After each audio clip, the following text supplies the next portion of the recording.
Hello, and welcome back to Maybe Hazardous. On this week's episode, we're going to be taking a look at butane.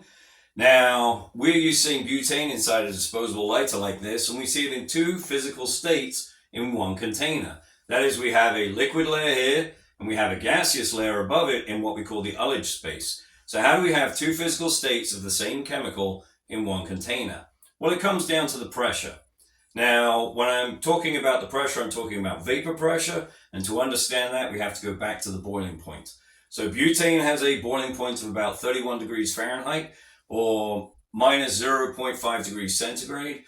And that means that it transitions from a liquid to a gas at that temperature. So here we see it as a liquid, which would be strange because it's well above the freezing temperature of water, which is what those temperatures correspond to. So what's happening?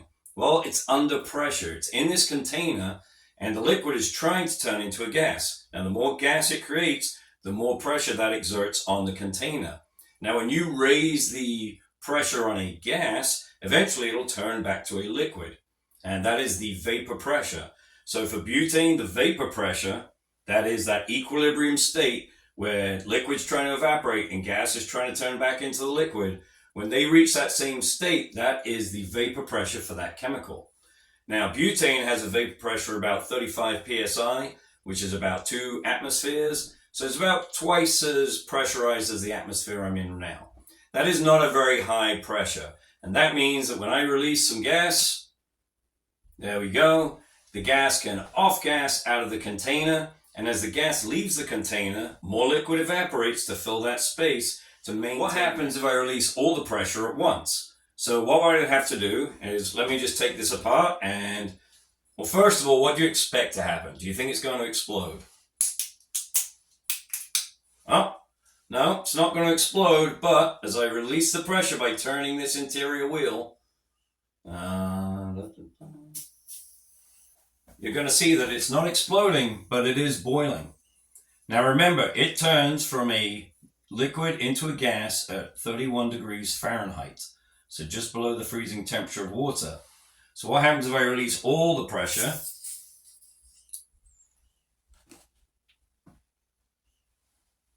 Well, it's still boiling, but it's slowing down, it's slowing down, it's slowing down. As you can see, even though this is open to atmospheric pressure, it is no longer at that 2 atmospheres or 35 psi that its own vapor pressure exerts on it.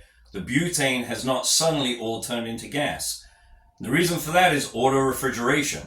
Auto-refrigeration means that as that liquid evaporates into a gas, it needs energy. There is an enthalpy of vaporization, there is a latent heat of vaporization, and those are both terms that basically describe the heat required to change a liquid to a gas has to come from somewhere. And it's coming from the liquid. So that auto-refrigeration has cooled this liquid down to the point where it is no longer boiling.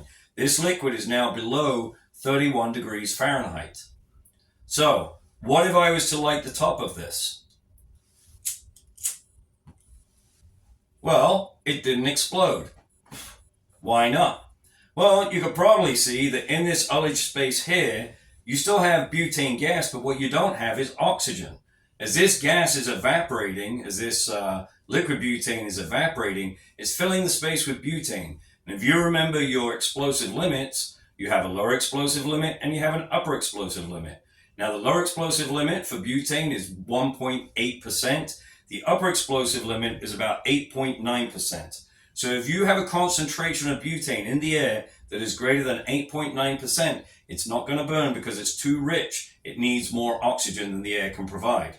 So inside this container, we probably have 99 to 100% butane. So it doesn't matter if I expose it to fire, it is not going to go back inside the container and catch the rest of the butane on fire. So what if I pour it out? Well, if I pour it out onto a warm surface like my hand, you're going to see it boil.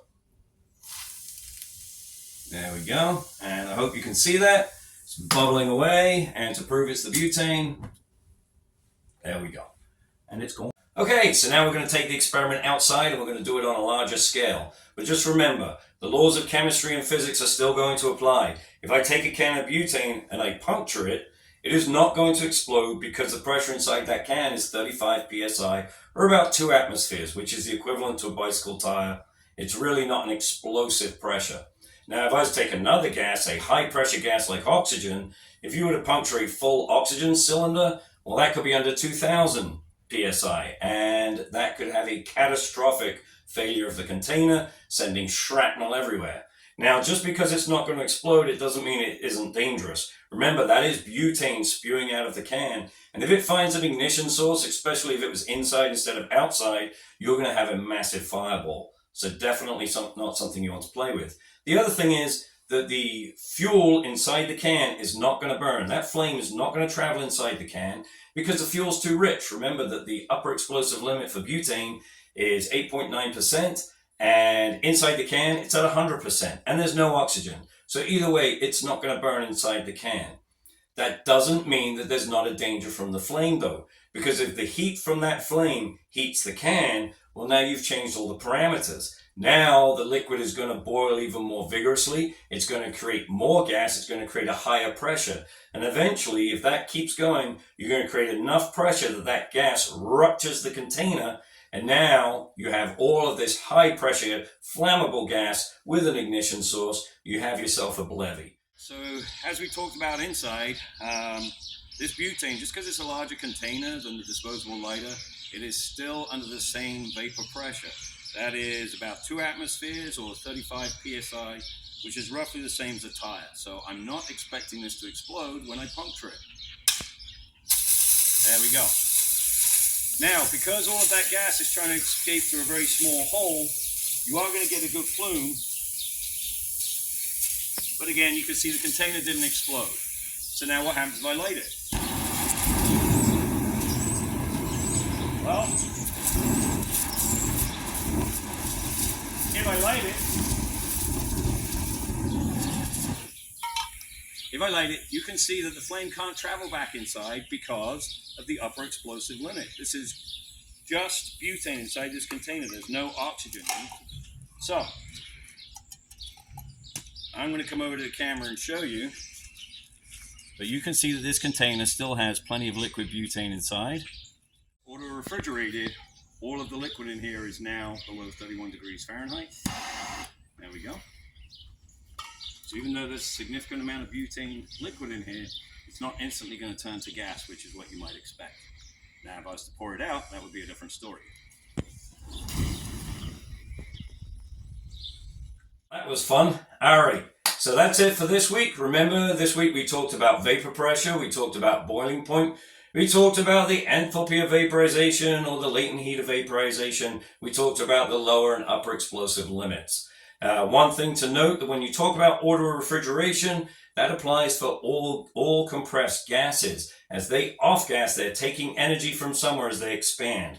Now, if they are a liquid converting to a gas, they're taking even more energy. That means if you're on a hazmat team and you have liquid ammonia off-gassing, eventually it's going to cool itself to a temperature where now all you have is a puddle of ammonia that really isn't vigorously off-gassing, but is still very, very dangerous, because if that finds a heat source, it's going to start vigorously producing ammonia again, and you have a cryogenic liquid with all the dangers that come with that. So follow for further videos where we'll get into cryogenic liquids. We'll talk about the flammability of ammonia and carbon monoxide and other things that people don't typically think of as flammable. And see you next week. Thank you. Bye.